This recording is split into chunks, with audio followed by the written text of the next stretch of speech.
Yo, what's up, YouTube? What's up, guys? It's been a long time coming. It's been some days off. I've just been in and out. I haven't really been that stable.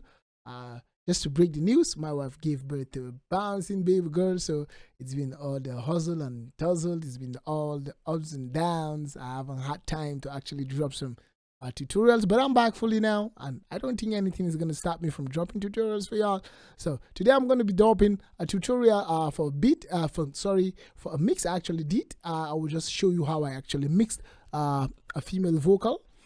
Actually, what we did was she just played the chords and we recorded. So after recording, I just had to build in on what she actually did, and then I mixed the track, and then boom, everything was ready. So okay, right about now I want to show you how I actually mixed the track.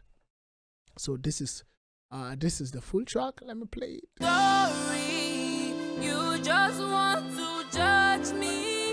You don't know that every tear I've cried has blessed my heart. I just want this all to end, but I act like I know said. Your words, they send me closer to my grave, I say. Away, take it away. Drowning in this pain, I'm crying, take this pain away. Okay, away, take this pain from me. Okay, don't forget to like and subscribe to the channel because I'll be dropping more videos, more tutorials. Okay, so let's go into it right away. So let's just solo the vocal and I will play it just without the effects. So this is what happened. Waiting you gay. Yes, so the first thing I did on the list was to use the R compressor.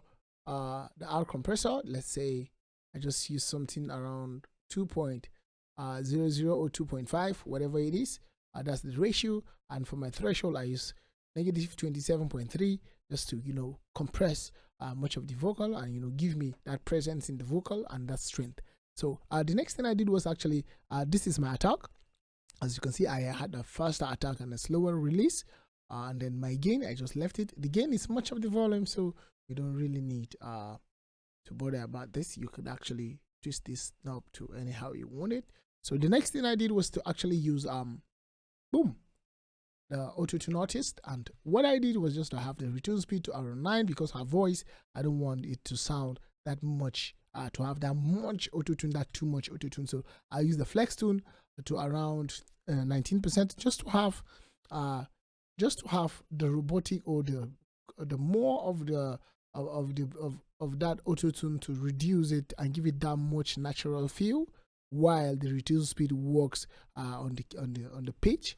That's nice. So I just have to humanize to around 51%, and that was it. So for the fab filter, I use fab filter. For the EQ, what I did was just to have a preset, and I went to vocal. As I've told y'all, I use a lot of presets from all these plugins, and I'm telling you, trust some of these plugins. Their presets are actually beautiful. Their presets are perfect. Sometimes when you just load a preset, it will just help you to maneuver around easily. So while I loaded this preset, all I did was just to take down this part of the vocal, this part of the band, because it was I felt her voice was kind of too strong around here, and I didn't want it that much of this particular part of the vocal to actually, because it was actually kind of too loud. So I just have to use this here to actually cut some of the frequencies from here. And the next thing I do was just use the CLA76. And actually, when I loaded the CLA76, I noticed it gave the vocal much presence. So what I did was just leave it. Yes, it came with a start me up, and I just left it the way it is. I didn't touch it because when I loaded it, I noticed it gave me the presence I needed. So there was no need to actually start, boosting around, touching around, doing a lot of things and trying to crash much of the vocal. So the next thing I did was to have the NS1 stereo from Waves, and I just reduced. This is just to take off the background noise. I just use it to around 40%, and that was it. That's negative 40. And I want to talk about this PureTech EQ, but not today. I will be having a full tutorial on PureTech EQ, and I'll be showing you how to actually maneuver around this. So what I did was just to boost this frequency, this high frequency, and then I took my high frequency to around 16, and then the low frequency I left it to around 60, and then the sharpness, okay, I think the sharpness of the bandwidth should be around 5. Yes, around 5, and that was it.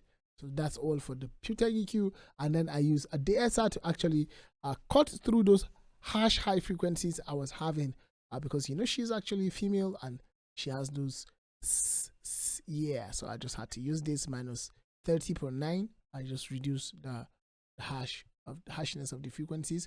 And finally, I use a limiter. What I did was just load the limiter from here, and I just used vocal limiter, and I just maneuver around.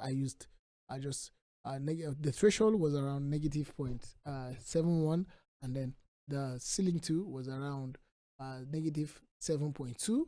And when I did this, I noticed my vocal was perfect for me. I loved my work. I loved the final result, so I left it that way. So this is the final result. And then I actually had to route the main channel for the vocal, where I did the mixing, to 2 other channels. This is channel 3. I was supposed to name it, but I didn't name it. And channel 4, I routed to these channels, and I loaded my delay, Fruity delay here, as you can see.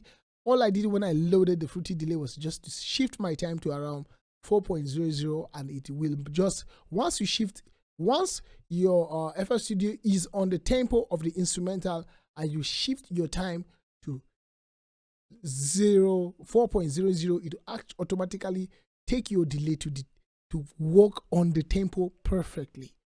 So that's just what I did. And as you can see, what I did was just the insert. From insert here, I just had to reduce how much of the delay is going to affect the vocal. So just to, I think around, let's see, 22%. Yeah, actually.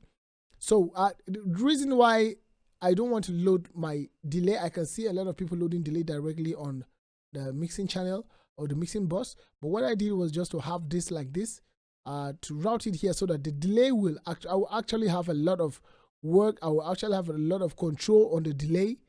Yes, and the delay will not really be clashing with the main vocal. It will have a lesser effect on the vocal, and I could actually control it easily. And same thing I did for the reverb.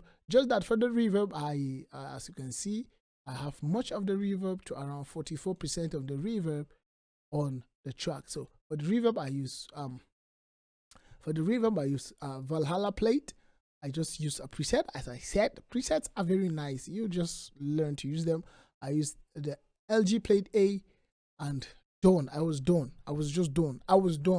So I just had to reduce it to how much of the send of the reverb is going to affect the main vocal. So this is the final result. So I'll play it without the FX, and I'll play it with the FX. Without the FX. You don't know the story. With the delay, you just want to judge me. As you can hear how much of the delay is sounding behind the vocal, not to actually clash with the main vocal. That is why we always advise that you route or you send your delay to another channel or to another bus to actually come in through a routing or through whatever you can say. And then finally for the reverb, this is with the reverb. You don't know the story. Perfect, right? So this is the whole track. You don't know that every tear I've cried has blessed my heart. As you can see, the project, I did everything. I just want this all to end, but I act like I know said your words, they send me closer. So this is just it. Don't forget to like and subscribe to the channel.